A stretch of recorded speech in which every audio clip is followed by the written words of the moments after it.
बिस्मिल्लाहिर्रहमानिर्रहीम, अस्सलाम वालेकुम। अली सलमान जीटीवी के तमाम नाज़रीन को जी स्पोर्ट्स में खुश आमदेद कहता है, जब पीर से लेकर जुमेरात तक रोजाना रात 11:05 पर हम इस महफिल को सजाते हैं आपके लिए और बात करते हैं उस दिन खेले जाने वाले मैचेस के बारे में या उस दिन से जुड़ी स्पोर्ट्स की खबरों के बारे में। और जैसा कि आपके इल्म में है कि 19 फरवरी से पाकिस्तान में चैंपियंस ट्रॉफी का मेला सजने जा रहा है और पाकिस्तान इस टूर्नामेंट का डिफेंडिंग चैंपियन है। और जिस तरह से पाकिस्तान ने स्टेडियम्स के हवाले से तैयारियां की हैं, पूरी पाकिस्तानी कौम इस हवाले से एनर्जेटिक है, पूरी पाकिस्तानी कौम यहाँ पे जेल हुई हुई है कि चैंपियंस ट्रॉफी के मुकाबलों का इनेकाद हो सके, क्योंकि एक तवील अरसे के बाद कोई आईसीसी का इवेंट है पाकिस्तानी सॉइल्स पर खेला जाएगा। और आज के शो में हम बात करेंगे आईसीसी चैंपियंस ट्रॉफी की यादों के हवाले से कि जहां पे 2017 में जिस अंदाज से पाकिस्तान ने आईसीसी चैंपियंस ट्रॉफी जीती सरफराज अहमद की वलवला अंगेज क़यादत में, और फिर एक तारीख रकम की है, उसने जो है वो इस आईसीसी चैंपियंस ट्रॉफी का लुत्फ दुबाला कर दिया। इस वक्त मेरे साथ टेलीफोन लाइन पर मौजूद हैं पाकिस्तान के चैंपियन कैप्टन सरफराज अहमद साहब, जिनके साथ आज हम इस चैंपियंस ट्रॉफी की यादों को शेयर करेंगे। अस्सलाम वालेकुम सरफराज। जी अस्सलाम वालेकुम अली भाई, कैसे हैं आप? ठीक है, खैरियत? मैं बिल्कुल ठीक हूं सरफराज, और हम आपके इंतहाई मशहूर हैं कि आपने आज जी स्पोर्ट्स के लिए वक्त निकाला और आज हम आपके साथ चैंपियंस ट्रॉफी की यादों को जो वो शेयर भी करेंगे। लेकिन 19 फरवरी से चैंपियंस ट्रॉफी का आगाज होने जा रहा है और हमारे लिए ये दिन जो है बड़ा इंपॉर्टेंट इस लिहाज से और भी है कि एक तो चैंपियंस ट्रॉफी का आगाज हो रहा है, दूसरे इस दिन कुछ और भी हुआ था। कुछ आपको याद है 19 फरवरी को माजी में क्या हुआ?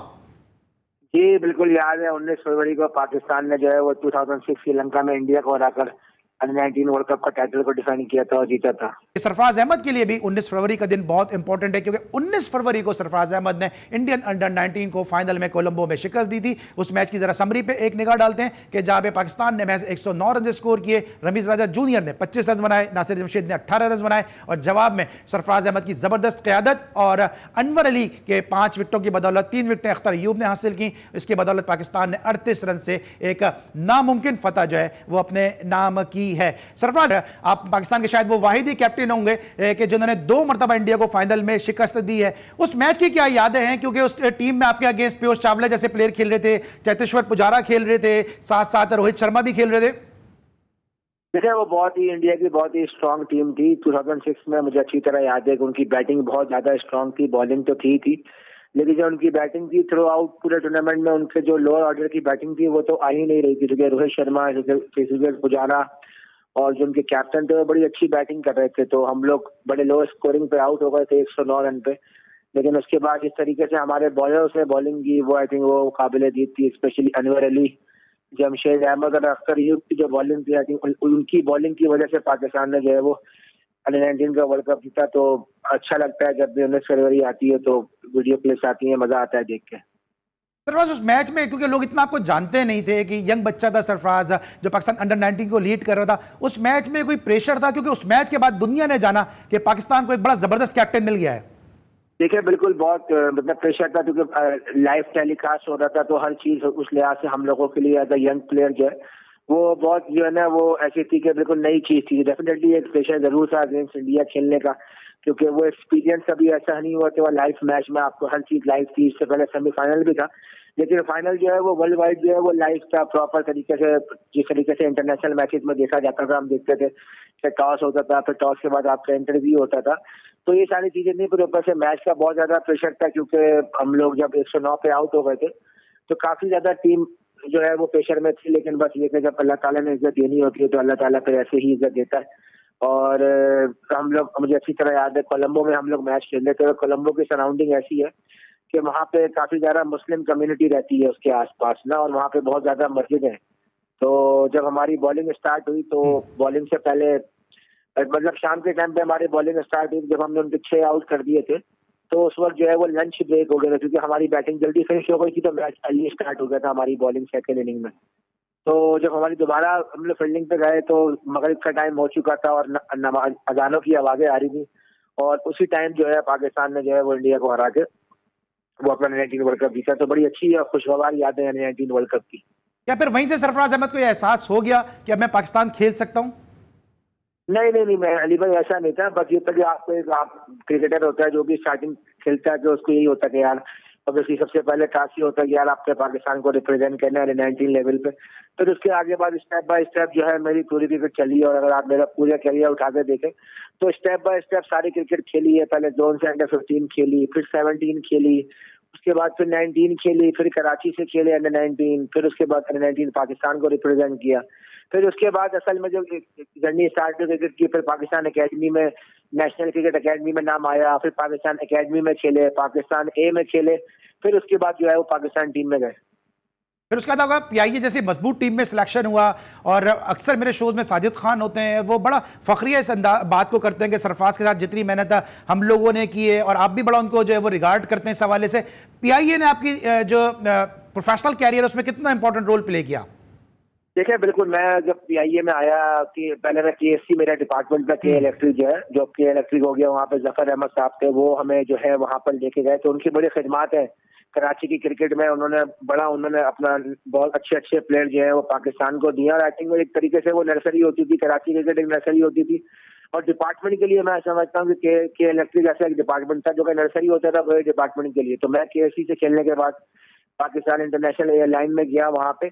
और आई थिंक जनरली अगर आप मेरा ज्यादातर करियर देखें तो मैंने पाकिस्तान इंटरनेशनल एयरलाइन से खेला है। वहाँ पे राशिद खान साहब थे, फिर वहाँ पे मेरी साजिद भाई से मुलाकात हुई। और सिंस 19 साल से लेकर आज तक जो है तकरीबन 20 साल होने वाले हैं ऑलमोस्ट मुझे पीआईए में। तो आई थिंक इन लोगों को बड़ी सपोर्टिव रही है। साजिद भाई जो है वो साथ साथ रहे, हमेशा से गाइडेंस रही है बड़ों की तरह। जैसे बड़े होते हैं, बड़े होने का उन्होंने निभाया है सारा किरदार। और जो लोग थे पीआईए में, शेख मोहम्मद साहब, राशिद खान साहब, इन लोगों का बड़ा सपोर्ट रही। और थ्रू आउट जो ज्यादातर मैंने क्रिकेट खेली वो कराची, और उसके बाद मेरी पीआईए पाकिस्तान जहाँ तक मैंने सारी डोमेस्टिक क्रिकेट खेली। ठीक है, इस वक्त लेंगे हम एक ब्रेक, और ब्रेक के बाद हम जरा दोबारा आगाज करेंगे सरफराज अहमद से। मिलते एक छोटे से ब्रेक के बाद।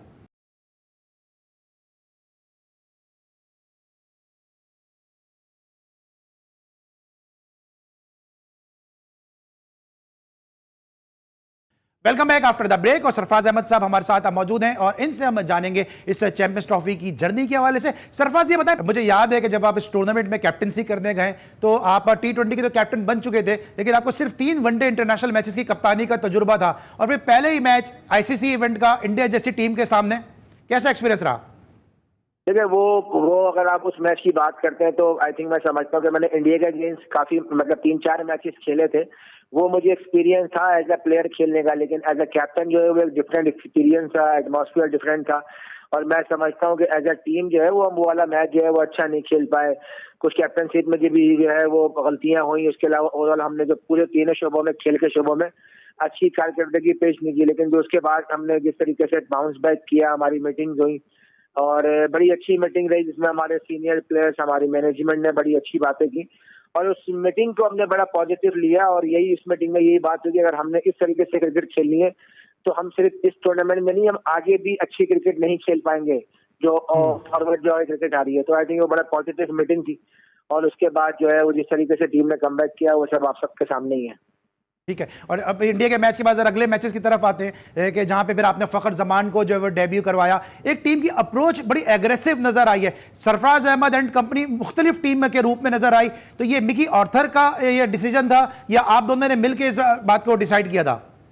देखिए म्यूचुअली अंडरस्टैंडिंग थी। ऑब्वियसली अहमद शहजाद उस वक्त टीम का पार्ट थे, और आपको पता है कि अहमद शहजाद की परफॉर्मेंस बहुत आउटस्टैंडिंग थी पाकिस्तान के लिए। एक मुश्किल डिसीजन था, लेकिन ये कि टीम की बैटरमेंट के लिए उस वक्त जो नजर आया, आई थिंक मिकी आर्थर ने जो है हम सब ने मिलकर जो है वो एक अच्छा डिसीजन लिया और फखर जमान को इंडक्ट किया। और अनफॉर्चुनेटली वहाब रियाज जो पहले मैच में इंजर्ड हो गए थे, तो उसके बाद फिर वो टूर्नामेंट से आउट हो गए थे, तो फिर जुनैद खान को इंडक्ट किया। दो जो चेंजेस हुई ये चेंजेस है, लेकिन फखर जमान का आना जो है पाकिस्तान टीम के लिए, पाकिस्तान क्रिकेट के लिए खुशाइंद हुआ। और ये उस मैच में जिस तरीके से वो जरूरत थी, क्योंकि डकवर्थ लुईस सिस्टम पे जो है वो मैच का रिजल्ट आना था, और फखर जमान ने जो 34-35 रन की जो इनिंग, क्रूशियल इनिंग खेली उस मौके पर, आई थिंक वो बहुत जबरदस्त थी। ठीक है सरफराज, लोग धोनी की बात करते हैं कि धोनी ने इंडिया को जो है वो नई नहज पे पहुंचा दिया, एक जो है वो नए रूप में एक नजर आई इंडिया की टीम। लेकिन अगर पाकिस्तान की बात करते हैं तो आपने वही किरदार अदा किया कि रुहान रईस का डेब्यू आपकी कप्तानी में हुआ, फखर जमान का डेब्यू आपकी कप्तानी में हुआ, शादाब आपकी कप्तानी में खेल के मंच के सामने आए, फिर श्रीलंका के खिलाफ फहीम अशरफ का डेब्यू आपके सामने हुआ। तो किस तरह से नए लड़कों पर आप इतना कॉन्फिडेंस का इजहार कर देते थे? नहीं देखिए, बात ये कि आपने अली भाई धोनी की बात की। आई थिंक धोनी भाई जो है, आई थिंक वो बहुत बड़े कैप्टन है, और उनका और हमारा मुआवजा तो किसी सूरत भी नहीं हो सकता। आई थिंक उनको देख के हमने काफी कुछ सीखा, जिस तरीके से वो as a captain wicketkeeper जो है वो टीम को लेके चले। तो आई थिंक वो उन्होंने इंडिया के लिए तकरीबन 10-12 साल जो है कैप्टनशिप की और बड़ी अच्छी अच्छी फतवाहत जो है वो इंडिया के लिए हासिल की। आई थिंक ये कि उनसे जब भी मिले उनसे बहुत कुछ सीखा। लेकिन जहां तक रही बात हमारी टीम की, तो देखिए मैं अपने आप को ऐसा खुशनसीब समझता हूँ कि जितने भी आपने टैलेंटेड प्लेयर्स का नाम लिया, ये सारे जो है मेरे अंडर खेले और मैंने इनका कैरियर जो है ना परवान चढ़ते हुए देखा है। तो आई थिंक मैं समझता हूँ कि ये लड़के बहुत ज्यादा अच्छे थे और चीजों को समझते थे और ग्राउंड के अंदर जो भी इनको चीजें बताई जाती थी वो सब सुनते थे, जिसकी वजह से आज ये माशाल्लाह पाकिस्तान टीम में खेलते रहे, इतने अच्छे से परफॉर्म भी कर रहे हैं। तो मैं अल्लाह ताला का शुक्र अदा करता हूँ कि ऐसे प्लेयर्स के साथ मैं खेला जिन्हें पाकिस्तान की फतवाहत में अहम किरदार अदा किया। सर क्या डिफरेंस आपका या डिफरेंट आप करते थे, क्योंकि हमने देखा कि शादाब जब आपकी कप्तानी में खेलते थे उनका कैरियर एकदम से बूम हुआ। हसन अली आपकी कप्तानी में खेलते नजर आए, चैंपियंस ट्रॉफी में मैन ऑफ द टूर्नामेंट बन के सामने आए। वो हमने हसनैन को देखा कोयटा ग्लैडिएटर से, आपने उनको चांस दिया, हसनैन एक अलग रूप में नजर आते थे। फ़हीम अशरफ आपकी कप्तानी में खेले, फ़हीम अशरफ का कैरियर प्रोलॉन्ग हुआ, लेकिन जैसे ही आपकी कप्तानी से बाहर निकले हैं ये लोग, परफॉर्मेंस उनकी इस तरह से नजर नहीं आ रही है। तो क्या ऐसा आप इनके साथ ट्रीटमेंट करते थे? नहीं देखिए अली भाई, परफॉर्मेंस अच्छी बुरी तो चलती रहती है। आई थिंक मेरा एक बड़ा अच्छा सिंपल था कि मेरी अंडरस्टैंडिंग, मैं कोशिश ये करता था कि मेरी अंडरस्टैंडिंग अपने प्लेयरों से बहुत अच्छी रहे, क्योंकि मेरा ये बिलीव है और ये मानना है एज ए कैप्टन के आपके लिए, कैप्टन के लिए जो उसके प्लेयर होते हैं ना वो सबसे ज्यादा इंपॉर्टेंट होते हैं। और मेरे साथ जो भी प्लेयर खेले आपने जिनका नाम लिया, हसन, शादाब, फहीम, फखर, रुमान, शाहीन शाह अफरीदी भी खेले, बहुत सारे जो हमारे सीनियर प्लेयर्स भी थे वो सारे इंपॉर्टेंट थे और मैं कोशिश करता था कि इनकी बात भी सुनूं और जो मेरे अपने पॉइंट ऑफ व्यू है वो भी मैं इनके सामने रखूं। और कोशिश ये मैं करता था कि अगर मैं ये मेरी बात सुन रहे हैं तो अगर इनको मेरी जरूरत है तो मैं भी इनके लिए उस वक्त अवेलेबल रहूं कि जहां पर ये कंफर्टेबल है वहां पे उनको बॉलिंग कराई जाए, और जहां पर इनको लगता है कि यार ऐसे होना चाहिए ऐसे हो। तो मेरी अंडरस्टैंडिंग इन प्लेयरों के साथ बहुत अच्छी थी और मैं कोशिश करता था कि मैं इनका कैप्टन जो है वो मैं ग्राउंड के अंदर रहूं, ग्राउंड के बाहर मैं बिल्कुल इनके साथ जैसे मैं हमेशा रहा हूं वैसे ही रहा हूं, बिल्कुल बड़े भाइयों की तरह दोस्तों के साथ हमने बड़ा अच्छा टाइम गुजारा। तो मुझे ऐसा लगता है कि हमारा रिस्पेक्ट का जो एलिमेंट था वो अपनी जगह पे रहता था और अंडरस्टैंडिंग हमारी बहुत अच्छी, जिसकी वजह से हमारे रिजल्ट और अंडरस्टैंडिंग बहुत अच्छी दिखती थी ग्राउंड के अंदर। ठीक है, अब बात करें जरा श्रीलंका के उस मैच की कि जहां पे आपने एक अनबिलीवेबल इनिंग खेली, आपके कुछ आसान कैचेस भी ड्रॉप हुए, आमिर के साथ आपकी एक बड़ी जबरदस्त पार्टनरशिप लगी। कुछ उस इनिंग की यादें, कुछ उस मैच की यादें शेयर करेंगे नाज़रीन के साथ?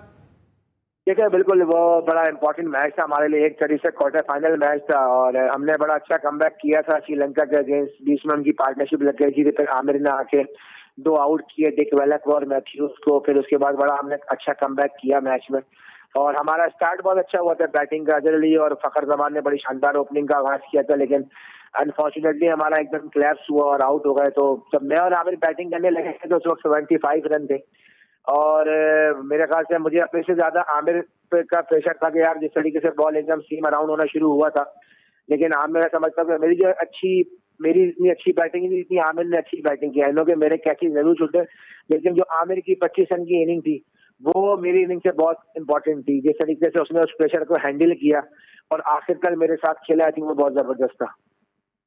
और जब फिर पाकिस्तान सेमीफाइनल खेला इंग्लैंड के खिलाफ तो आमिर अनफिट हो गए। उसके बाद आपने जो डिसीजन लिया रोमान रेस को बुलाने का, वो भी एक यंग प्लेयर को आपने बुलाया और उन्होंने भी आगे परफॉर्म कर दिया।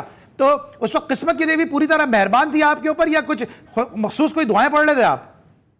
देखिए जब आपके लिए चीजें अच्छी चल रही होती है ना तो ऑटोमेटिकली आपके डिसीजन जो है वो अच्छे होते हैं। और जब हाफ रियाज अनफिट हुए थे तो हमने रोमान रेस को स्क्वाड में बुला लिया था, क्योंकि प्रीवियसली उन्होंने वेस्ट इंडीज के टूर जो हमारा लास्ट टूर था उसको उन्होंने T20 क्रिकेट में बड़ी अच्छी बॉलिंग की थी। और रोमान को मैं खुद बहुत अच्छे तरीके से जानता क्योंकि हम साथ ही एक ही क्लब में खेलते रहे, पाकिस्तान क्रिकेट क्लब में। साथ फखर भी मेरे साथ खेलते रहा था, तो इन दोनों को मैं बहुत अच्छे से जानता था। और आमिर का जब हमें ये सेटबैक हुआ कि सेमीफाइनल में उसको निकला तो मैं बड़ा कॉन्फिडेंट था कि यार हमारे पास मोमेंटम है। और इंग्लैंड की टीम को हम काफी अच्छे से जानते थे कि जूगे आपको पता है कि वो टूर्नामेंट की फेवरेट टीम थी, होम टीम थी, लेकिन प्रीवियसली हमने पिछले 2-3 सालों में इंग्लैंड से बहुत ज्यादा मैचेस खेले हुए थे और मैंने कैप्टन में ये बड़ा कॉन्फिडेंट था कि अगर हम टॉस जीत के इंग्लैंड को 300 के अंदर उनको पकड़ लें तो हमारे बहुत अच्छे चांसेस है। मैं अगेन जिस तरीके से हमारे बॉलर ने उस टूर्नामेंट में बॉलिंग की, हसन अली, जुनैद खान, फिर रोमान जो मैच खेले, आई थिंक रोमान का कहीं से भी नहीं लगा कि वो अपना डेब्यू मैच खेल लेते। बहुत आउटस्टैंडिंग बॉलिंग की थ्रू आउट, मिडिल में भी ओवर्स किए, आखिर में भी ओवर किए और आखिर में जो बॉलिंग की बेन स्टोक को बिल्कुल भी हिट लगने को हमारे जो बॉलर्स ने बॉलिंग की वो बहुत जबरदस्ती शतक लेके दी। हसन बीच में आया, उसने जो है मॉर्गन को आउट किया, जुनैद खान आए बीच में, उन्होंने जॉस बटलर को मोइन अली की विकेट ली। तो मैं समझता हूँ कि बॉलरों की कारकर्दगी बहुत आउटस्टैंडिंग की सेमीफाइनल में। जी सरफराज, ये तो सफर हमारा पहुंच चुका सेमीफाइनल तक, जहां पे पाकिस्तान ने इंग्लैंड को शिकस्त दी, लेकिन फाइनल में क्या हुआ ये मैं आपसे जानूंगा एक छोटे से ब्रेक के बाद।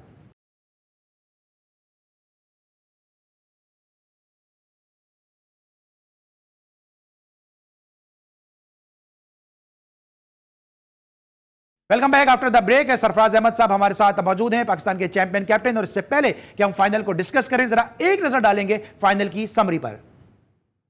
इस वक्त आपके सामने स्क्रीन पर फाइनल मैच की समरी के, जहां पे पाकिस्तान ने 338 रन स्कोर किए 4 विकेटों के नुकसान पर। फखर जमान ने 114 रन की मैराथन इनिंग खेली, 59 रन बनाए अजहर अली ने। इसके अलावा मोहम्मद हफीज ने 57 रन की इनिंग खेली। जवाब में पाकिस्तान की जबरदस्त बॉलिंग और सरफराज अहमद की उम्दा क़यादत के नतीजे में पाकिस्तान ने महज 158 रन पर इंडिया को ढेर किया और 180 रन के बड़े मार्जिन से कामयाबी हासिल की। सरफराज, जब 128 रन से मैच हारे, पहला मैच हारे, उसके बाद दोबारा इंडिया से टाकरा हुआ फाइनल में, जब आपको पता चला कि इंडिया फाइनल में आ रही है, उस वक्त टीम का क्या माहौल था और उस वक्त आपने और मिकी आर्थर ने क्या गुफ्तगू की थी? देखिए, हमारा जो मोमेंटम था वो बहुत ही जबरदस्त था, क्योंकि हम लोग बड़े अच्छे क्रिकेट खेलते हुए आ रहे थे और हम लोगों ने जो है वो 3 मैच जीते हुए थे। और एज ए कैप्टन अगर हम उससे पहले मैच की बात करें या फाइनल की बात करें तो शायद मैं ज्यादा कॉन्फिडेंट था बनिस्बत पहले मैच के। बस ये था कि यार हमारे पास मोमेंटम है और अपने लड़कों को और अपनी टीम को यही मैसेज था कि यार हमने रिजल्ट की परवाह नहीं करनी है और कोशिश ये करनी है कि अपने अपना बेस्ट से बेस्ट देना है और रिजल्ट का नहीं सोचना है। तो बहुत सिंपल सा मैसेज था और उम्मीद थी कि हम अच्छा करेंगे। और जब आपकी नीयतें साफ होती हैं और दिल से आप खेलते हैं तो फिर आपके ख्वाबों की ताबीर भी होती है। फखर जमान ने 2 दिन पहले ख्वाब देखा कि यार मैंने ऐसे नो बॉल हुई है और मैं आउट हुआ हूँ और फिर मैंने रन कर दिए, तो बिल्कुल ऐसा ही हुआ। और जिस तरीके से फखर ने, मैं समझता हूँ उससे पहले अजहर अली ने बहुत शानदार बैटिंग की, क्योंकि फखर थोड़ा स्ट्रगल कर रहे थे शुरू के ओवर्स में, लेकिन अजहर अली ने जिस तरीके से इनिंग को लेकर चले और उसके बाद फखर ने उनको टेक ऑन किया, तो अजहर और जो फखर की पार्टनरशिप थी वो बहुत आउटस्टैंडिंग थी। फिर इसके बाद जितने भी बैट्समैन गए, बाबर गए, शोएब भाई गए, हफीज भाई और इमाद की जो इनिंग थी वो बड़ी जबरदस्त थी। एंड टाइम पर जिस तरीके से हमें फिनिश करना चाहिए था हमने वैसे ही फिनिश किया, 339 रन का टारगेट जो है। ठीक है, अच्छा, ये दो ऐसे मोमेंट थे इस मैच में कि जब पाकिस्तानियों के और आपसे मोहब्बत करने वालों के, पाकिस्तानी क्रिकेट लवर्स के दिल जो है वो धक से रह गए थे। एक फखर जमान का जो नो बॉल पे कैच हुआ चौथे ओवर में, कि उसके बाद फखर ने सेंचुरी स्कोर की, उसके बाद कोहली का जो कैच था वो मैं बाद में डिस्कस करूंगा। लेकिन जब फखर की नो बॉल हुई और फखर आउट हुए, उस वक्त आपकी क्या सोच थी और क्या आपकी फीलिंग थी, क्योंकि फखर उस वक्त आपका मैच विनर था? देखिए, बिल्कुल उस टाइम हुआ ये था कि आपको होता है कि आप फाइनल मैच खेल रहे हैं तो आपकी इतनी अर्ली विकेट गिर गई, तो बड़ा थोड़ा सा एकदम टेंशन तो हुई थी। लेकिन वही वाली बात के फौरन जो है वो 30-40 सेकंड में जो एकदम स्क्रीन पे दिखाया कि नो बॉल है, तो एक हौसला सा मिला और आई थिंक वो बहुत अच्छा हुआ हमारे लिए, पाकिस्तान के लिए। और फिर जो फखर ने इनिंग खेली वो आप सबके सामने बिल्कुल one of the best inning है फखर जमान की। आई थिंक उनके कैरियर में जो पाकिस्तान टीम के बहुत काम आई है। अजहर अली भी बड़ा जबरदस्त खेले, हफीज ने भी अच्छा खेला। अच्छा, उस मैच में थोड़ी सी आप पे तनकीद भी हुई, लेकिन आपने जो फैसला किया था वो पे ऑफ भी कर गया कि इमाद को आपने अपने से ऊपर बैटिंग के लिए भेजा। ये आपका फैसला था या मिकी आर्थर का फैसला था? देखिए, मैं आपको बताऊं, मिकी आर्थर और जो मेरी जो अंडरस्टैंडिंग थी ना वो बहुत ही जबरदस्त थी। और मेरी वो उनकी बहुत अच्छी एक चीज होती थी कि वो मुझे ये कहते थे कि आप ग्राउंड के अंदर की चीजें आप देखें और बाहर की चीजें मैं संभालता हूं। जो भी नॉर्मली डिसीजन होते थे बैटिंग ऑर्डर के, समटाइम उनकी भी रिकमेंडेशन होती थी, लेकिन मेरी ज्यादातर यही होती थी कि जो मैं ही बैटिंग ऑर्डर देखता था। तो देखिए, वहां पे 8 ओवर रहे, 9 ओवर, और इमाद वसीम को इसीलिए भेजा था कि वहां पे हमें ज्यादा से ज्यादा रन बनाने थे। और इमाद वसीम में वो कैपेबिलिटी थी कि वो हिटें अच्छी कर सकते थे। और हफीज भाई के साथ जो उन्होंने बैटिंग की वो आप सबके सामने, और यही वजह होती थी कि जो ऑलराउंडर है उनको इतने ही ओवर की बैटिंग मिले तो ज्यादा अच्छा है। तो इसी वजह से इमाद वसीम को भेजा और फिर इमाद वसीम और हफीज भाई ने जो इनिंग खेली वो बहुत जबरदस्त थी और टीम के काम आई। बहुत जबरदस्त इनिंग थी। अच्छा सरफराज, आप पाकिस्तान के वो कैप्टन है कि जिन्होंने हमेशा पाकिस्तान के लिए अपने आप को सेक्रीफाइस किया, कभी भी जो आपकी सेल्फिश अप्रोच नजर नहीं आई। लोग ये कहते हैं कि इस चीज ने शायद आपके कैरियर को किसी हद तक डैमेज भी किया कि आपने अपने आप को पीछे रखा और दूसरे प्लेयर को प्रमोट किया। आप भी ये बात समझते हैं? देखिए, मुझे बहुत सारे लोग कहते हैं अली भाई कि आप बैटिंग कर लेते तो ये हो जाता, आप इधर चले जाते तो वो हो जाता, आपने उसको बैटिंग करने के लिए भेजा। बात ये है कि मेरे अपने डिसीजन थे, जो भी डिसीजन लिए उसके जिम्मेदार मैं खुद हूँ और जो भी कुछ हुआ वो मेरे आई थिंक जो भी कुछ हुआ तो उसमें मुझे किसी चीज से कोई गिला नहीं है, ना मुझे किसी से कोई शिकायत है। आई थिंक मैं अंदर से बहुत सेटिस्फाइड हूँ कि मैंने जो भी किया अपनी ईमानदारी के साथ पाकिस्तान के लिए बेहतरी के लिए किया, और ना मैंने कभी किसी से कोई शिकायत की कि यार मैं बैटिंग कर लेता तो हाँ ये हो जाता। जितने भी क्रिकेट खेली बहुत कोशिश की कि 100% पाकिस्तान के लिए एफर्ट करें, और आगे जितने भी क्रिकेट मिली यही किया कि अपने अपना बेस्ट देना। तो मुझे किसी चीज का कोई रिग्रेट नहीं है कि मैं टीम से बाहर हो गया और फलाना ने मुझे बाहर कर दिया। तो मैंने कभी भी किसी से कोई शिकायत की नहीं है, ना आगे करूंगा। तो अल्लाह ताला का शुक्र है मैंने जितनी भी क्रिकेट खेली बहुत अच्छी क्रिकेट खेली, और जो भी डिसीजन लिया पाकिस्तान की बेहतरी के लिए लिए। बिल्कुल, इसीलिए पूरा पाकिस्तान आप पे फख्र करता है सरफराज कि आप एक अरसे से पाकिस्तान को रिप्रेजेंट नहीं कर पा रहे, लेकिन जब भी आपको मौका मिला आपने पाकिस्तान को न सिर्फ परफॉर्म करके भी दिया बल्कि साथ साथ आपने पाकिस्तान को आगे रखा और बहुत सारे प्लेयर्स को अपने से ऊपर भेज के आपने ग्रूम भी किया। वक्त कम है वरना मैं इस मौजू पे मजीद जरा गुफ्तगू भी करता, लेकिन थोड़ा वापस आते हैं फाइनल की तरफ कि जहां पे फिर जो पहले ओवर में फिर आमिर ने आउट कर दिया, वहां से आपको लगा ऐसा कि हम फाइनल जीत सकते हैं? क्योंकि फिर कोहली का कैच ड्रॉप हुआ, एक दफा फिर टर्निंग पॉइंट आया। देखिए आमिर ने जो स्पेल किया वो ऐसे स्पेल जो है ना बहुत कम जो है वो इंटरनेशनल क्रिकेट में देखने को मिलता है। आई थिंक मेरे कैरियर में एक वो ऐसा स्पेल है जो कि one of the best spell है, जो कि इतने बड़े इवेंट में एक बॉलर ने किया जहां पे इंडिया की पूरी जो बैटिंग लाइन की कवर है वो तोड़ दी। और आई थिंक जो उसका विराट कोहली का कैच था वो बड़ा इंपॉर्टेंट था, लेकिन वही मैं हमेशा बात बताया है मैंने कि वो 30 40 50 सेकंड का टाइम था जहाँ पे इतना सोचने का मौका नहीं मिला। सिर्फ उसी टाइम थोड़ा दिल में ख्याल आया जब आमिर दोबारा बॉल करने वाला था कि यार विराट कोहली का कैच छूट गया। तो आई थिंक अगली बॉल पे वो आउट हो गया, और आमिर ने जिस तरीके से कमबैक किया उस मैच में 3 आउट किए। उसके बाद हसन ने आके धोनी भाई को आउट किया, युवराज सिंह जो है यूवी भाई जो है उनका एक फेमस LBW शराब खान ने लिया, वो बहुत जबरदस्त था। लेकिन उस वक्त लगा कि जब धोनी भाई आउट हुए थे तो उस वक्त ऐसा लगा कि यार 50% जो है मैच हाथ में। जब हार्दिक पांड्या रन आउट हुए तो फिर एक पूरी होप आ गई थी कि यार अब मैच हम लोग जीत जाएंगे।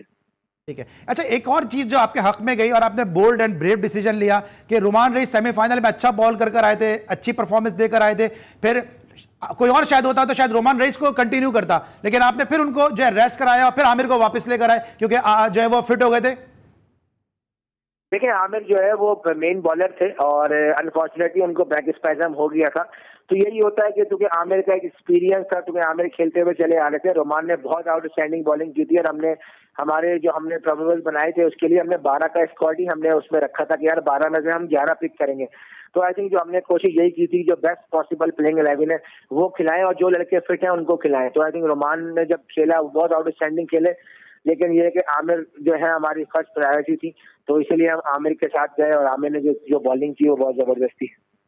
सही। और शादाब का रिव्यू जो है वो आज तक जो है वो स्क्रीन पर दिखाया जाता है कि सैफी भाई ले लें। सैफी भाई ने क्या सोचा था उस बात? नहीं देखिए मैंने कहा ना कि शादाब के साथ जो है ना मेरी अंडरस्टैंडिंग बहुत अच्छी थी और हमारा ट्रस्ट लेवल बहुत अच्छा था। और जब LBW हुआ तो अब भी आप अगर वीडियो क्लिप देखते हैं तो उसमें यही एक ही सवाल था कि पहले पैड हुआ है ना, बस। तो यही था कि यार पहले मेरा भी यही जवाब था कि मेरा सवाल था कि यार पहले पैड हुआ है। शायद ने बोला कि हाँ सही भाई पहले पैड हुआ है। और आई थिंक मेरा और शादाब की अंडरस्टैंडिंग हमेशा से बहुत अच्छी रही है और उसके बाद हमारी बॉन्डिंग बहुत ही अच्छी रही है, आज तक बहुत अच्छी है। चाहे वो टीम में जितने भी प्लेयर्स हो, हसन हो, बाबर हो, फहीम हो, फखर जमान हो, रोमान हो, जितने भी लड़के हैं सारे सबके साथ बहुत अच्छा ताल्लुक है आज भी। तो यही वजह थी कि हम ग्राउंड के अंदर टीम के लिए खेलते थे, लेकिन ग्राउंड के बाद हमारी अंडरस्टैंडिंग बहुत अच्छी थी। ठीक है, उसके बाद चैंपियंस ट्रॉफी आपने जीती। जो कोहली ने बहुत ज्यादा प्रेस किया पाकिस्तान की टीम को, फखर जमान को बहुत ज्यादा प्रेस किया, कुछ बताएं। उसके बाद फिर इंडियन टीम से मुलाकात हुई, प्लेयर्स ने क्या कहा था प्रेजेंटेशन सेरेमनी में इसके बाद?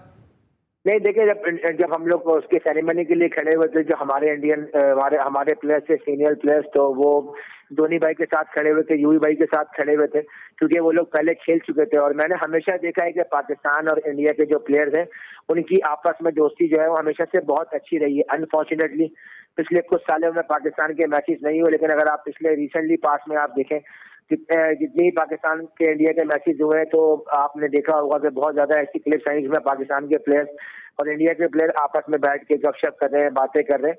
तो हमेशा से अच्छी मैंने देखा है कि पाकिस्तान की अगर इंडिया जो दोस्ती है ये वो इंडिया के प्लेयर से हमेशा से बहुत अच्छी रही है। सही। उसके बाद आप फिर आए और एक बफर जोन में एक मेला लगा और तिल धरने की जगह नहीं थी। सरफराज के हाथ में ट्रॉफी बालकनी में मौजूद, और सरफराज अहमद की वजह से बफर जोन का नाम पूरी दुनिया में पहचाना गया। देखिए अली भाई वो तो ऐसे मोमेंट हैं कि जब भी 20 जून आता है, 18 जून के बाद, तो वो सारी मेमोरी जो है ना वो रिकॉल हो जाती है। और जब भी वो वीडियो क्लिप्स आते हैं तो गूज बम होता है, और अल्लाह ताला का शुक्र अदा करते हैं कि वो ऐसे मोमेंट है जो कि हर किसी का चाहता है कि उसकी लाइफ में ऐसी अचीवमेंट आए जो कि उसके करियर में लोग हाईलाइट रहे। तो हम अल्लाह ताला का शुक्र अदा करते हैं कि अल्लाह ताला ने हमसे ऐसे वो काम कराया कि हमने पाकिस्तान के लिए चैंपियन ट्रॉफी जीती, और वो ऐसे मोमेंट हमारे करियर में शामिल है जो कि हम हमेशा याद रखेंगे। बिल्कुल सरफराज, हम सबको आपके ऊपर फख्र है, इस तरह से आप पाकिस्तान को आपने लीड किया, इस तरह से आपने खुशी का ये मौका फराहम किया। अब चैंपियंस ट्रॉफी पाकिस्तान में हो रही है, क्या इम्कानात हैं? आपकी 4 सेमीफाइनलिस्ट टीमें कौन कौन सी हो सकती हैं? देखिए, पहले तो पाकिस्तान को बहुत बहुत मुबारकबाद कि 29 साल बाद जो है पाकिस्तान में एक आईसीसी का इवेंट हो रहा है। आई थिंक इसमें सबकी बहुत जबरदस्त एफर्ट है, मीडिया का अपना रोल है, हमारी जिस तरीके से हमने देखा है पाकिस्तान में क्रिकेट कैसे वापस आई है, जिस तरीके से हमारे सिक्योरिटी इदारों ने मेहनत की है, पाकिस्तान क्रिकेट बोर्ड ने क्रिकेट लाने के लिए पाकिस्तान में मेहनत की है। पहले तो सबको बहुत बहुत मुबारकबाद, और अलग अलग से हम दुआ करते हैं कि टूर्नामेंट जो है बहुत ज्यादा सक्सेसफुल रहे और पाकिस्तान में इसी तरीके से इंटरनेशनल इवेंट जो है वो होते रहे। और अगर आप देखें जिस तरीके से हमारा नेशनल स्टेडियम ग्राउंड बना, लाहौर का कदाफी स्टेडियम जो है मैं खुद देख के आया हूँ, बहुत ही आउटस्टैंडिंग व्यू है। आई थिंक इसमें पाकिस्तान क्रिकेट बोर्ड और चेयरमैन मोहसिन नकवी साहब को बहुत बहुत मुबारकबाद कि इतना जबरदस्त उन्होंने काम किया, और जो उन्होंने वादा किया वो करके दिखाया ग्राउंड बना के। और जहां तक रही इवेंट की बात, तो हम बहुत ज्यादा पूरी उम्मीद है कि पाकिस्तान टीम जो है वो इस टूर्नामेंट में बहुत अच्छा परफॉर्म करेगी और टाइटल को डिफेंड करेगी। और अगर आप मुझसे 4 टीमें पूछते हैं तो पहले तो मेरी 4 टीमें थी, डिफरेंट थी, क्योंकि इस तरीके से ऑस्ट्रेलिया ने अपना बॉलिंग लाइनअप अभी चेंज किया है। तो Pakistan, New Zealand, Pakistan, India, Afghanistan, England. Pakistan, India, Afghanistan, England. Afghanistan को क्यों, क्या यूनुस खान की मौजूदगी की वजह से आप सेमीफाइनलिस्ट देख रहे हैं? देखिए, वो एशिया की टीम है और जिस तरीके से उनकी क्रिकेट इंप्रूव हुई है, उनके पास स्पिन बॉलिंग अटैक उनका बहुत अच्छा है, और जिस तरीके से उन्होंने पिछले रिसेंट पास में 50 ओवर्स में अच्छा खेला है, तो मुझे लगता है कि वो टीमों को टफ टाइम दे सकती है। ठीक है। और जिस तरह हम बात करें चैंपियंस ट्रॉफी के हवाले से, एक बाबर आजम ने गिला किया है और किसी हद तक जायज भी है वो कि स्टेडियम में तमाशाई नहीं आते हैं, लेकिन अगर सरफराज कोई तमाशाइयों के लिए कुछ कहे तो शायद स्टेडियम भर जाए। कुछ कहना चाहेंगे बिलखुसूस कराची की तमाशाइयों के लिए? नहीं नहीं, देखें, अभी अगर आप बिल्कुल कराची का क्राउड आएगा, और जहां तक मुझे पता चला है कि पाकिस्तान और न्यूजीलैंड के मैच के जो है वो टिकट सेल हो गए, तो मुझे उम्मीद है कि जिस तरीके से हमारा आईसीसी इवेंट, जैसे मैंने पहले बताया, बहुत टाइम बाद हो रहा है, तो मुझे उम्मीद है कराची का ग्राउंड में जाएगा और पाकिस्तान टीम को तो सपोर्ट करेगा ही करेगा, बाकी टीमों को भी सपोर्ट जरूर करेगा। तो मुझे इंशाल्लाह उम्मीद है कि जैम पैक ग्राउंड होगा कराची में। बिल्कुल। और सरफराज, आपसे लोग इतनी मोहब्बत करते हैं कि हर आदमी कराची में ये समझता है कि सरफराज के हम सबसे ज्यादा करीब हैं। अब आप ब्रांड एम्बेसडर भी इस टूर्नामेंट के माशाल्लाह बन गए। टिकटों के लिए फरमाइशें आ रही हैं? नहीं, टिकटॉक आया था मेरे पास, मैंने बोला भाई मैं टीम में नहीं हूँ। अच्छा सरफराज, अब एक थोड़ा सा एक ऐसा क्वेश्चन है जो लोग जानना चाहते हैं, क्योंकि लोग आपसे बहुत मोहब्बत करते हैं। कभी सरफराज ने ऐसी कोई बात नहीं की, लेकिन लोग नाराज हो जाते हैं कि भाई सरफराज से पानी की बोतल क्यों उठवाई, कोई जो है सरफराज की तरफ पाऊं करके क्यों बैठा, सरफराज के नाम का इंक्लोजर क्यों नहीं है। ये चीजें आप किस तरह से लेते हैं कि जब लोग आपसे इतनी ज्यादा मोहब्बत करते हैं कि शायद ओवर हो जाते हैं जो आपसे मोहब्बत में? तो देखें, बिल्कुल, वो देखें, जो फैंस होते हैं उनकी उनकी उनकी सपोर्ट होती है, तो हम लोग उनकी दुआओं से हम लोग जो है वो आगे बढ़ते हैं, और हम लोग दुनिया में पहचाने जाते हैं, कोशिश करते हैं कि हम उनके लिए अच्छी क्रिकेट खेलें, पाकिस्तान के लिए मैच जीतें। बस मैं ये उनको ये भी कहूंगा, जो भी आप कमेंट्स करें वो एक रिस्पेक्ट का जो है ना वो दायरा जो है ना वो क्रॉस नहीं होना चाहिए। और देखें, सबकी अपनी अपनी राय है, सबका अपना अपना पॉइंट ऑफ व्यू है, लेकिन अगर आप जो बात करते हैं कि पानी पिलाने वाली बात, देखिए जब आप 15 प्लेयर खेलते हैं ना पाकिस्तान की टीम में, तो सारे प्लेयर जो है ना वो बराबर ही होते हैं। तो 11 प्लेयर खेलते हैं, जो 4 प्लेयर होते हैं ना, तो उनकी भी अपनी एक रिस्पॉन्सिबिलिटी होती है। तो वो खिलाड़ियों के टेक केयर करना, अगर इसमें पानी की बोतल उठा ली या किसी के ग्लव्स उठा लिए तो उसमें कोई बुरी बात नहीं है। आई थिंक आज ये टीम गेम होता है और हमेशा टीम गेम से ही टीमें बनती हैं। तो मैं बस यही कहूंगा, जो भी फैंस हैं, हर खिलाड़ी के फैंस को मैं ये कहूंगा कि आप जो है वो इतना एक साइड होकर किसी के बारे में जो है ना इतना नहीं कहेंगे, किसी एक को अच्छा करने के लिए दूसरे को बुरा कह रहे हैं। अपने रिस्पेक्ट के एलिमेंट रखें, और जो आपकी बात है वो अपना पॉइंट ऑफ व्यू जरूर रखें बस। क्योंकि सरफराज, मैं इस बात का गवाह हूं कि मेरे स्टूडियो में मेरी कमर जैफी साहब से बस हाथापाई नहीं हुई है आपके मामले में, जितना वो आपके लिए बोलते हैं। कमर भाई, मैं सुनता हूँ इफ्ती भाई जो है हमारे बिल्कुल बड़े भाई लोग कुछ है, लेकिन इफ्ती भाई जो है ना बहुत ज्यादा जज्बाती हो जाते हैं। बस इफ्ती भाई थोड़ा ख्याल किया करें। ठीक है इफ्ती भाई, थोड़ा ख्याल किया करें। अच्छा, कोई मैसेज देना चाहेंगे पाकिस्तान टीम को जाते जाते?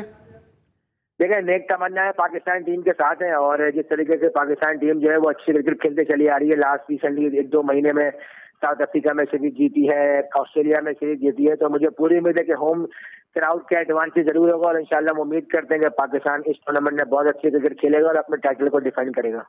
ठीक है, बस आखिरी दो सवाल हैं सरफराज, मुझे पता है कि आप बहुत मसरूफ हैं। अब आपने अपना फ्यूचर क्या देख रहे हैं? क्या एज ए कमेंटेटर हम आपको देखेंगे या एज ए कोच आपको देखेंगे या मेंटोर तो आप हैं ही माशाल्लाह, आप खुद क्या फ्यूचर देख रहे हैं, क्योंकि अभी आपने सीनियर्स लीग भी ज्वाइन कर ली है?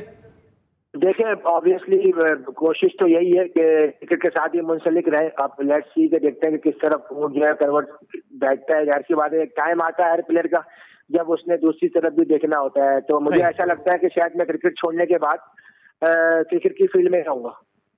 ठीक है, जाते जाते जीटीवी को मैसेज देना चाहेंगे, क्योंकि हम बहुत ज्यादा ग्रास रूट क्रिकेट के हवाले से बात करते हैं, खुद आपके कैरियर के हवाले से बहुत बात करते हैं, और स्पेशली साजिद खान, कमर रजा एफवी, मोहसिन अली वो गेस्ट हैं हमारे के जो मुसलसल सरफराज अहमद की वापसी की बात करते हैं।